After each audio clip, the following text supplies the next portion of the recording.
Aleluia. Mesmo em pé, vamos ler a palavra de Deus. Um dos textos já é o texto que eu li na abertura do culto. Nós lemos sobre a bênção de Jacó aos seus filhos. E eu falei um pouquinho sobre que nós precisamos profetizar sobre a vida dos nossos filhos. Jacó profetizou já sobre o conhecimento que ele tinha até então, até dos seus filhos. Né? Falando de alguns dos seus atos errados, da sua vida. E muitas vezes nós temos que falar isso. Profetizando sobre os nossos filhos e falando, ó, se acontecer isso, a consequência é isso. Se fizer isso, a consequência é essa. Ensinar e educar. Né? E Jacó fez isso. Mas também, preparando essa mensagem, a gente vê que é uma voz profética. Moisés mesmo fala sobre essa voz profética dos pais sobre os filhos. E eu queria falar sobre um deles hoje, Isacar. Em Gênesis 49, do 14, nós lemos todos, né, no início do culto, mas agora principalmente Isacar, Gênesis 49, verso 14 e 15.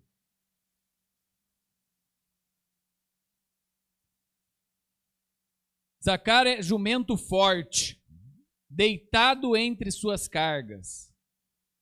Quando ele perceber como é bom o seu lugar de repouso e como é aprazível a sua terra, curvará os seus ombros ao fardo e se submeterá a trabalhos forçados. Senhor Deus, nós estamos diante da tua palavra.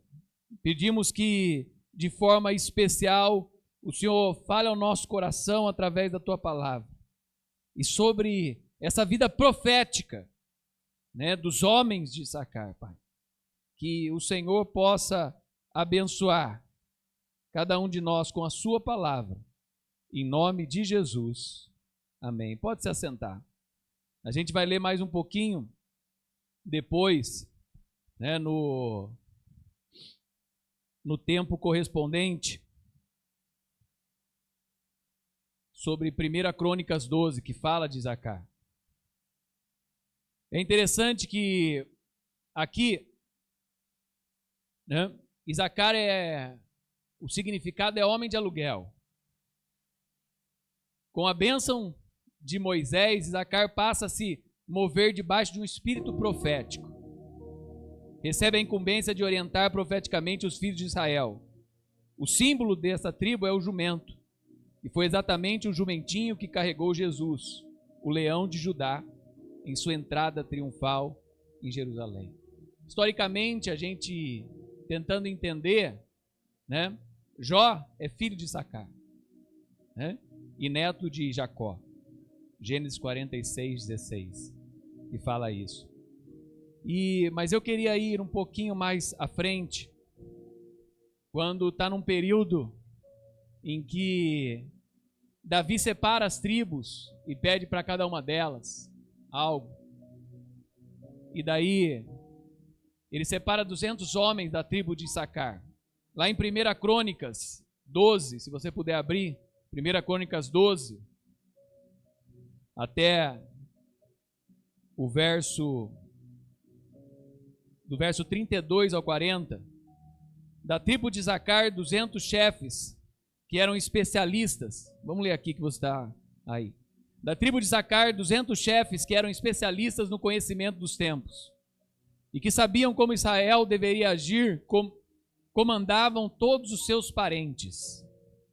Da tribo de Zebulon, 50.000 soldados experientes, preparados para guerrear, com qualquer tipo de arma, totalmente decididos a ajudar Davi. Da tribo de Naftali, 1.000 oficiais com 37.000 homens armados de escudos e lanças. Da tribo de Dan, 28.600 preparados para o combate. Da tribo de Asser, 40.000 soldados experientes preparados para o combate. Do leste do Jordão, dos Rubenitas e dos Gaditas, e da metade da tribo de Manassés, 120.000 homens completamente armados. Todos estes eram homens de combate e se apresentaram voluntariamente para servir nas fileiras. Vieram a Hebrom totalmente decididos a fazer Davi rei sobre Israel, sobre todo Israel. Todos os outros israelitas também tinham o mesmo propósito de constituir Davi rei. Eles ficaram com Davi 3 dias, comendo e bebendo, pois as suas famílias haviam fornecido provisões para eles. E os habitantes das tribos vizinhas e também lugares distantes, como Issacar, Zebulon, Naftali, trouxeram-lhe muitas provisões em jumentos, camelos, mulas, bois. Havia grande fartura de suprimentos, farinha, bolos de figo, bolos de uva passas, vinho, azeite, bois e ovelhas, pois havia grande alegria em Israel. Aqui, principalmente, eu queria, nesse tempo de aniversário, de festa, e também já se passaram 10 anos, a gente pensar nessa tribo, a tribo de Issacar. Da tribo de Issacar, 200 chefes com seus parentes. Todos eles entendiam bem os acontecimentos daquele tempo e sabia qual era o melhor caminho para Israel seguir. É interessante essa palavra que às vezes hoje muita gente não tem buscado isso. Muitos de nós e muitos dos cristãos e muitos hoje no mundo não têm buscado ser conhecedor do seu tempo. Não falo conhecedor de uma profissão, muita gente fala, você precisa ter uma profissão, você precisa ser especialista em algo. Mas ser conhecedor da sua época, do seu tempo, dos acontecimentos, para que você possa orar, para que você possa discernir, para que você possa tomar as decisões corretas, para que você possa saber o que fazer na vida. E fala que eles eram conhecedores do seu tempo e que ajudaram Davi a tomar as suas decisões. Eram pessoas que eram procuradas para aconselhar, eram pessoas que eram procuradas para saber o que fazer. Você viu que de todas as outras tribos eram sempre combatentes, soldados, frente de batalha, mas dessa, desde a bênção de Jacó sobre ele, sobre o jumento forte que descansaria entre os fardos, eles tomaram aquilo e fizeram da sua vida uma vida de conhecimento e busca das suas épocas. O que está acontecendo no mundo hoje? Como discernir os acontecimentos? Como discernir o futuro? Jacó juntou todos os seus filhos e deu a eles uma bênção profética. Você acha que ele queria falar aquilo para todos os seus filhos? Mas ele pediu para Deus. Falou, Senhor, eu quero abençoar meu filho. E nem sempre a bênção é só de coisas boas. Ele falou, você vai passar por isso. Para um ele falou assim, você vai ser atacado. Mas quando eles fugirem, você vai os perseguir.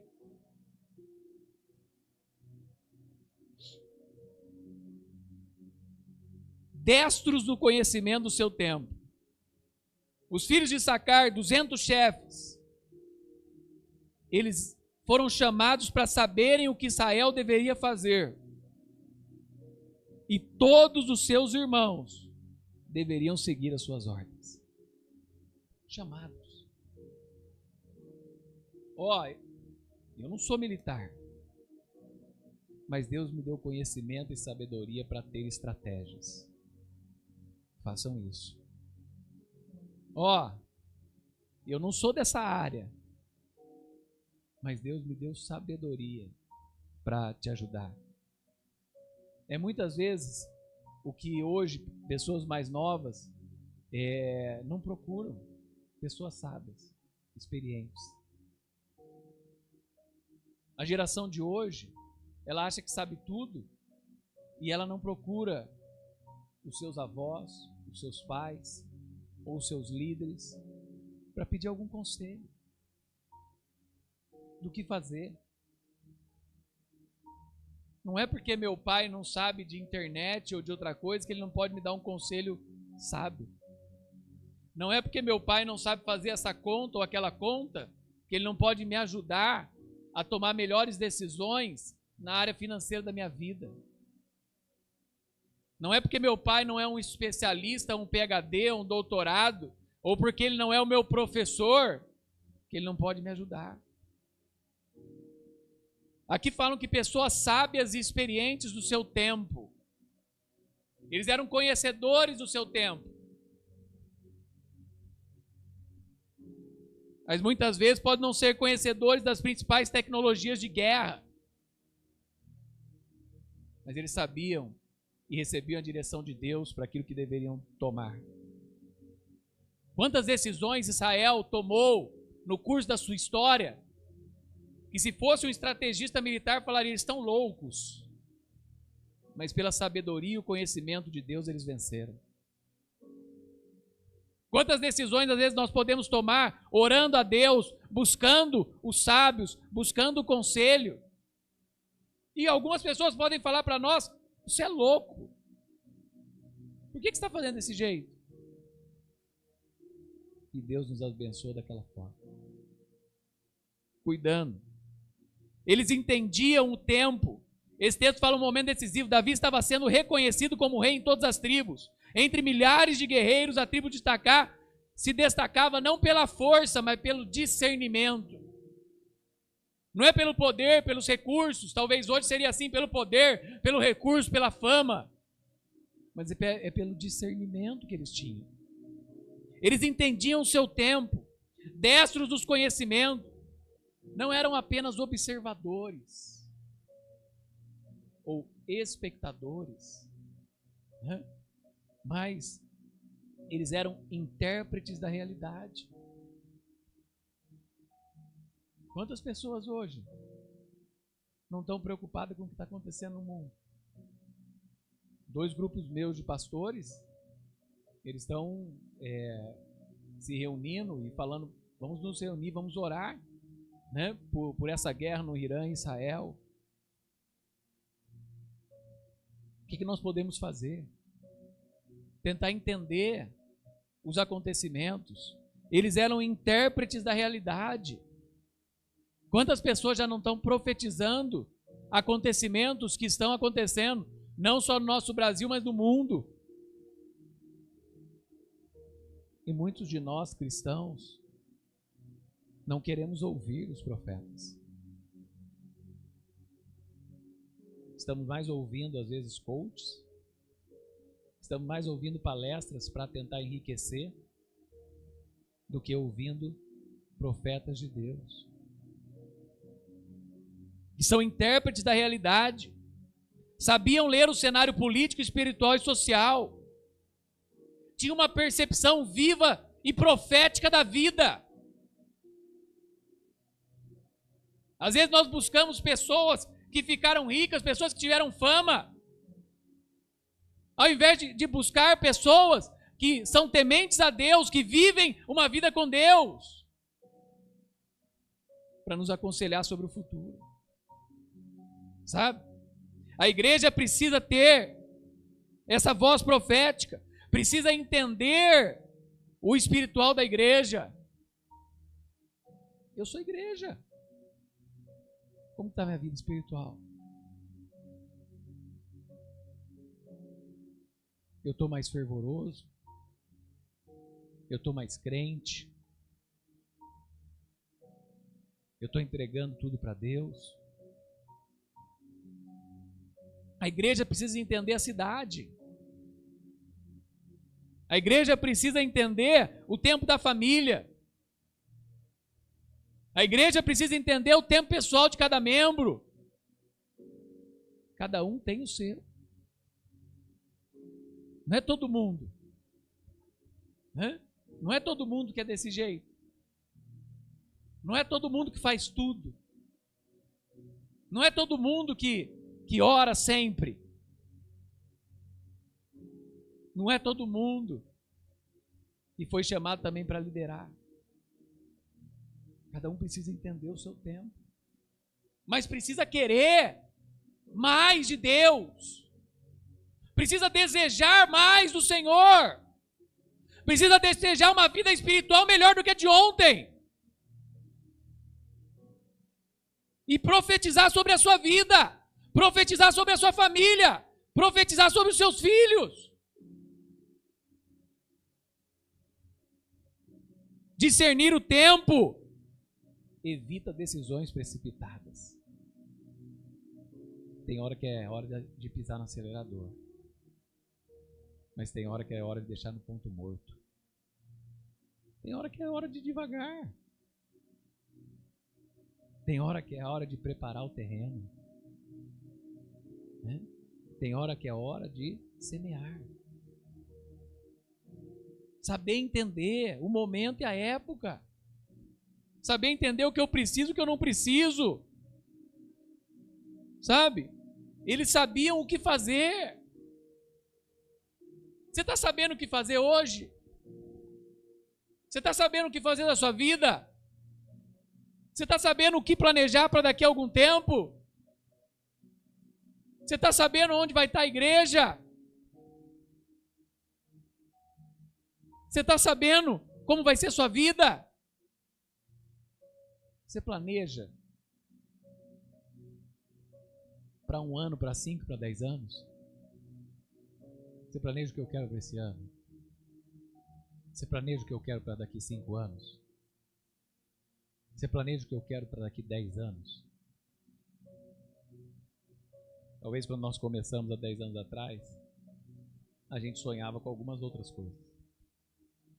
Mas muito do que a gente sonhava como igreja tem acontecido.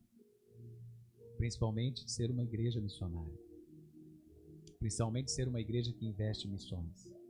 Principalmente de não ser uma igreja só de movimento, mas ser uma igreja de famílias. Precisamos fazer mais? Talvez muito mais. Mas nós precisamos pensar. Agora, os próximos 10 anos. Eles entendiam o problema, né? E sabiam tomar. Mas a maioria das tribos viam um problema e se desesperavam. A maioria das tribos levantava rumores do que ia acontecer. Olha os nossos inimigos, olha o que está acontecendo. Trazia mais problemas para o rei do que soluções. Enquanto a tribo de Issacar, ela trazia direção.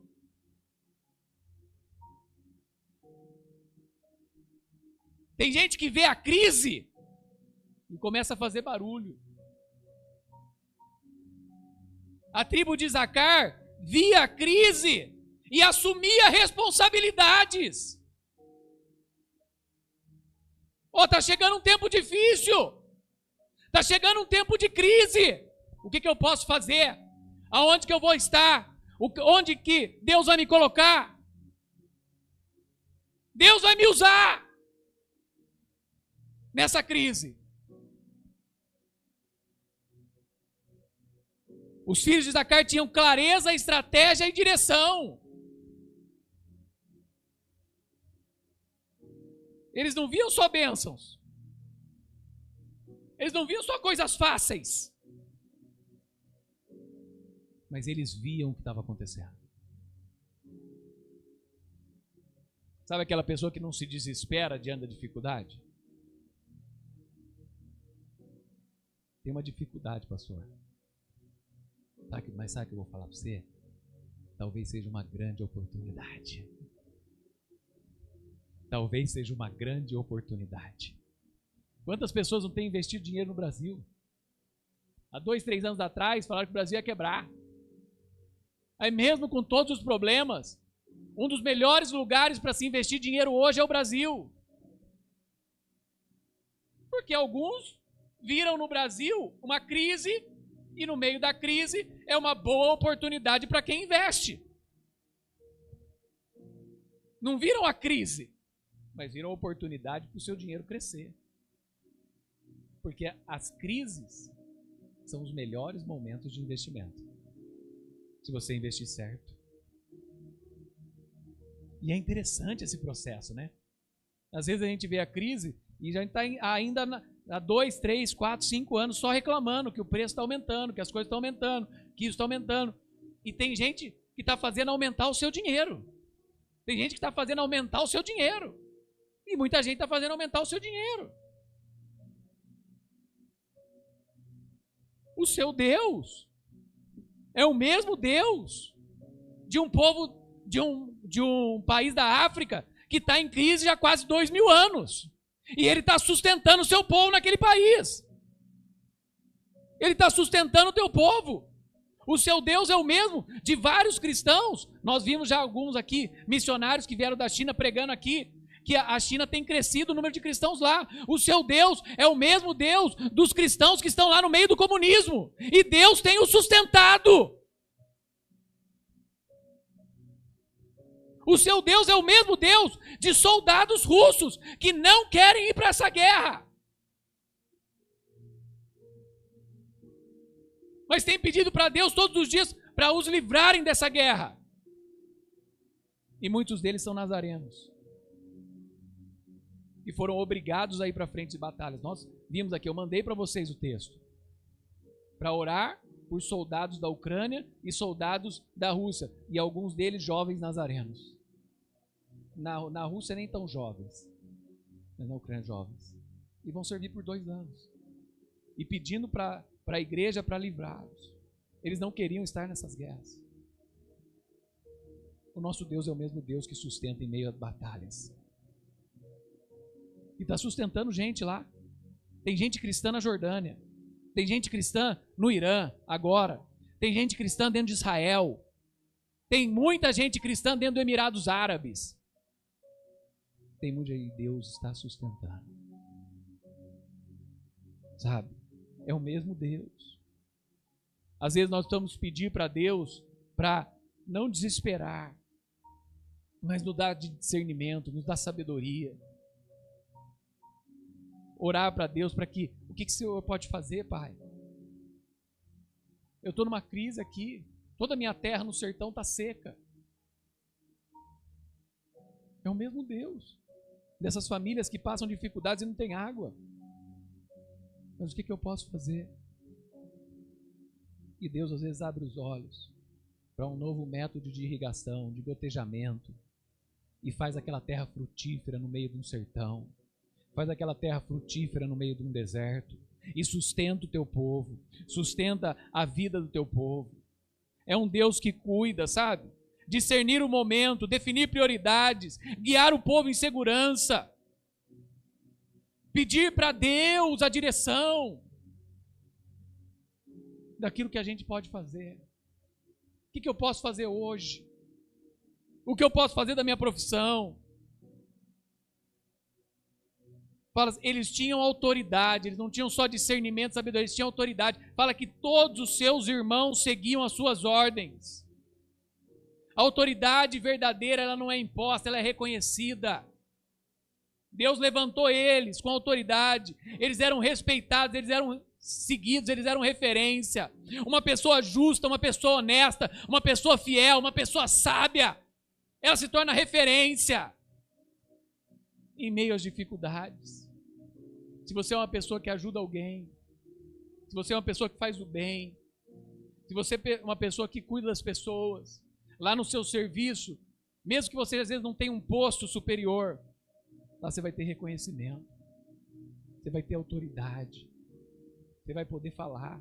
E às vezes tem pessoas que vão respeitar mais o cristão que está na frente ali de batalha do que muitas vezes o gerente, o analista, né? A pessoa que está na direção, porque é uma pessoa que traz sabedoria, é uma pessoa que traz discernimento, é uma pessoa que ajuda nas decisões, é uma pessoa que ouve o outro. Para você ter sabedoria e experiência, você precisa ouvir, você precisa conversar, sabe? Eles eram respeitados, seguidos, referência. E é interessante que a autoridade nasce da onde? De onde que nasce a autoridade? Ela nasce de caráter. Ela nasce de sabedoria. Ela nasce do quê? De uma direção clara.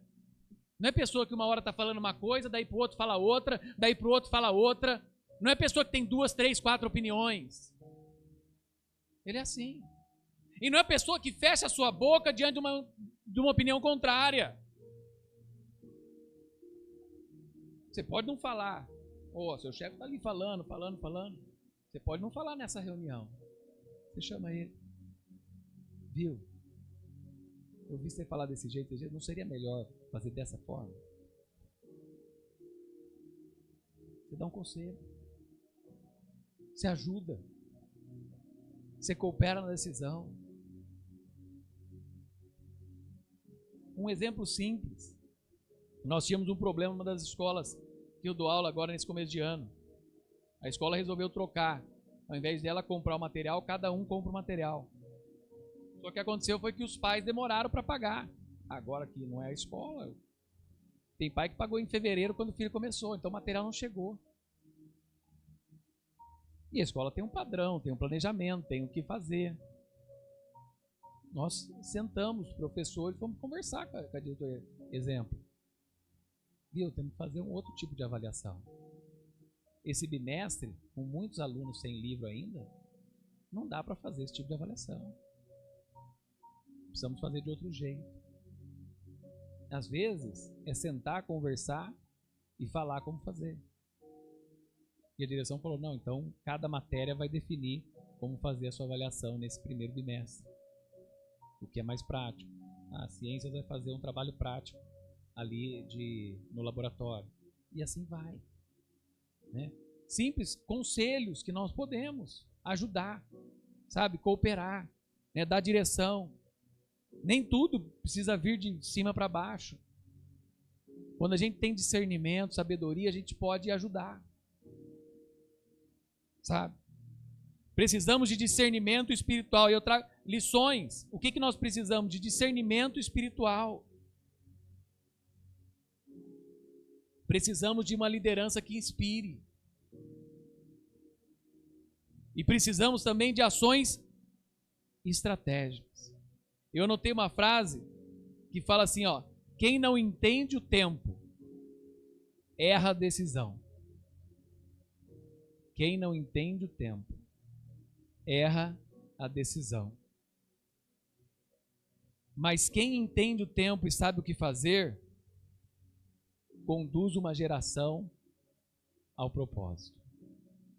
Quem entende o tempo e sabe o que fazer, conduz uma geração com propósito. Eu pensei nesse tempo ser um tempo nosso de consistência e persistência. De nós termos consistência naquilo que Deus fala conosco. Firmes na palavra, caminhar com Jesus, ser um exemplo, né? E persistir para que Deus realize aquilo que Ele deve realizar na sua igreja. Né?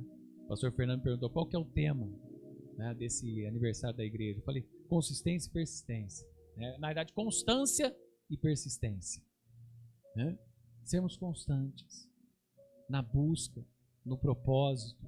Né? Firmes Jesus, eu até anotei um versículo que fala assim, ó. Portanto, meus irmãos, sede firmes e constantes, e sempre abundantes na obra do Senhor. 1 Coríntios 15, 58. Que nós possamos ser firmes e constantes na obra do Senhor. E principalmente, buscar uma vida espiritual mais próxima de Jesus. Para que nós possamos ouvir a voz de Jesus. Eu venho para a igreja para celebrar. Eu venho para a igreja para crescer. Eu venho para a igreja para ser edificado.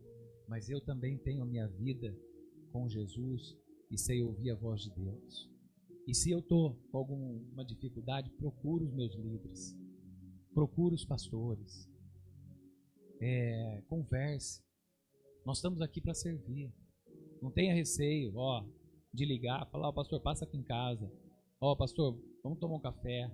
Pastor, vamos lá na igreja, quero conversar com você. Pastora, vamos conversar. Né? Para qualquer um dos nossos pastores, nós estamos aqui para servir. Tem alguém precisando, preciso que venha aqui ungir. passe aqui ungir. Ó, pastor, estou precisando mesmo, meu irmão está lá no hospital e eu preciso que o senhor vá.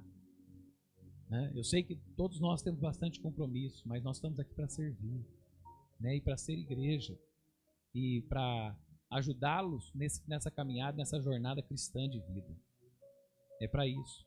E mesmo que às vezes estejamos a quilômetros, tem alguns dias da semana que eu estou acompanhando meu filho, às vezes eu estou a quilômetros. Mas uma ligação e uma oração. Hoje eu falei até de discernir, eu tentava falar na oração pastoral sexta-feira, eu usei um desses versículos. Eu falei, uma das coisas que nós podemos é usar da tecnologia para o bem. Às vezes podemos fazer uma chamada de vídeo e orar por uma chamada de vídeo, né? E orar pela pessoa, né? E depois, tem um tempo na igreja a gente vai ungir, ou passando o tempo, ou amanhã a gente vai lá ungir, mas na hora às vezes para aliviar, né? E sentir a presença de Deus, você pode usar a tecnologia para que Deus abençoe, sabe? Não deixe disso, ser constante e abundante na obra do Senhor. Viver uma vida em Cristo e servir de testemunho para vidas. Não passe pela vida como alguém que ninguém vai se lembrar. Passe pela vida deixando as marcas de Cristo por onde você passar. Passe pela vida deixando as pegadas do Senhor, né? Eu tenho aluno já que de escola que eu já saí faz 6, 7 anos, que me mandam mensagem, né? Obrigado pelo seu conselho, obrigado pela sua direção. Hoje eu tenho um aluno que acho que é corretor. Ele fala obrigado pelo seu apoio, obrigado. Foi às vezes a palavra que você deu de disciplina, até o pai mandou. Ó, você ajudou meu filho, sabe? Principalmente na adolescência ali a gente tem muitas palavras para ajudar, né? Eles são muito indecisos sobre algumas coisas. Então que a gente deixe marcas, deixe pegadas, deixe um legado, deixe uma vida de influência, né? E deixe a luz de Jesus brilhar na nossa vida onde a gente estiver. E Deus vai honrar, Deus vai abençoar, Deus vai abrir portas, Deus vai ser conosco em tudo aquilo que a gente fizer. Amém? Vamos orar. Se você quiser dobrar seus joelhos aí onde você está, se você quiser chegar no altar. A pastora Anips falou muito ontem sobre o altar para o Nazareno, dentro da doutrina wesleyana, o altar é um lugar de vitória. O altar é um lugar que a gente chega e se coloca diante de Deus, dobra os nossos joelhos, para que Deus possa agir, para que Deus possa fazer, para que Deus venha com o seu fogo sobre a nossa vida. Senhor Deus maravilhoso, Pai, nós queremos pedir sobre a vida dos teus filhos, pedir a tua bênção de maneira especial sobre a vida de cada um deles, Senhor, orando para que o Senhor se manifeste, como disse aqui a tua palavra, Pai, que nós possamos ter discernimento espiritual, possamos ter sabedoria, possamos ser pessoas que busquem direção do alto, Senhor.